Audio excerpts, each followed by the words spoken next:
BPF सरकार दानाया बे समाव 6 दानाव आगान होबाय आरो बे 6 दान सरकार दानायावनो सोर दैदेनगिरिफ्रा गिदिर गिदिर नामी दामी गारि लाखो बेनि हिसाब खालामनो थाखाय लाइमोनफ्रा बारा समनि गोनांथि जानाय नङा।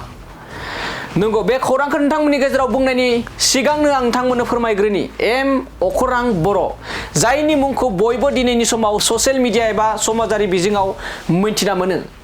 जाय एम अखरां बर' बिथाङा साफ्रोमबो दैदेनगिरिफोरनि सायाव ना BPF ना UPPL ना BJP साफ्रोमबो राजखान्थिनि दैदेनगिरिफोरखौ आसि थुनानै बाथ्रा बुंनो हानाय बिथाङाबो सासे लाइमोन होननानै बुंनांगोन, सासे लाइमोन दैदेनगिरि होनना बुंनांगोन। बिथाङा सासे हारिमु मोजां मोनग्रा लाइमोन एम अख्रां बिथाङा थांनाय प्रमोद बर'नि आमोलावबो प्रमोद बर'नि गोबां दैदेनगिरिफोरखौ प्रमोद बर'खौ आसि थुयै थुयै बिथाङा गोरोन्थि जालांनायफोरखौ आसि थुनानै बाथ्रा बुंदोंमोन। थिग बेबायदिनो आरोबाव हाग्रामा महिलारि बिथांनि दैदेननाय माखासे लाइमोनफोरनि मुङाव दैदेनगिरि जानायफोरा गारि लानायनि सायाव हिसाब खालामनो थाखाय लाइमोनफोरखौ बे समाव आसि थुनानै ससियेल मिडियानि गेजेरजों बाथ्रा बुंथिदों। मा फोरमायदों एम अख्रां बर' बिथाङा BTC थामहिनबा आथिखालाव BTC आव BPF नि सरकार सोलिगासिनो दं आरो बे समाव 2025 एन्ड 26 नि गेजेराव मायथाइयाव BTC आव गोदान सरकार दानाय उनाव सोर लाइमोन दैदेनगिरिनि मुङाव दालालगिरि खालामनाय इनोभा आरो बायदि बायदि एक्सपेन्सिभ गारि बायखो बेनि मोनसे लिस्ट बानायनायनि समा सफैबाय। लाइमोनफोर सिरिमोन थाबैनो लाइमोनफोरखौ आथिखालनि जाखांफुहांनाय लाइमोनफोरखौ सिरि मोननो थाखाय थाबैनो खावलायदों।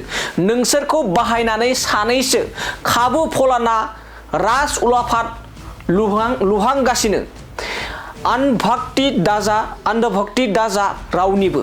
नंगौ बे समाव आं नोंथांमोननि गेजेराव रोखा थांखिना होनानै मुं खारिगोन। बिथाङा मुं खारियाखै नाथाय थारैनो बिथांमोना बिथाङा सोरखौ थांखिना बुंदों बयबो मिथिखाबाय।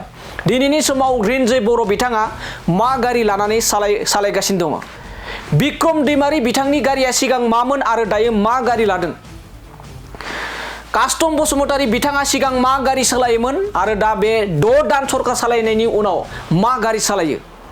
रिन्जय बर' बिथाङा सिगां मा गारि सालायोमोन आरो दा मा गारि सालायो बेखौ लानानै बिथाङा रोखा लिरदों एम अख्रां बर' बिथाङा। जाय एम अख्रां बर' बिथाङा रावनिबो गाब नाया एबा कालार नाया साफ्रोम दैदेनगिरिफोरखौ बिथाङा आसि थुनानै बाथ्रा बुंदों। एम अख्रां बर'नि मोनसे समाजारि पस्ट सांग्रां जा BTC सरकारनिफ्राय लाइमोनफोरनि मुङाव दैदेनगिरि जानानै नामी दामी गारि लानानै सालायगासिनो दं। बिथांमोना सांग्रां जा। जुदि आथिखालनि जाखांफुहांनाय लाइमोनफ्रा सिरि मोनो अब्ला नोंथांमोना बिथांमोननि बे सोमावसारनायखौ थारैनो दबथायनो हागोन ना। आरो बेखौनो बुंनो थांदों एम अख्रां बिथाङा। लाइमोनफोर सिरिमोन थाबैनो होननानै बिथाङा ससियेल मिडियानि गेजेरजों माखासे मानि पस्ट लिरदों। दानिया मा फोरमायो एम अख्रां बर' बिथांनि ससियेल मिडियानि गेजेरजों लिरनाय पस्टखौ लानानै नोंथांमोना दिनै सोरखौ थांखिना बाथ्रा बुंदों होननानै सानो।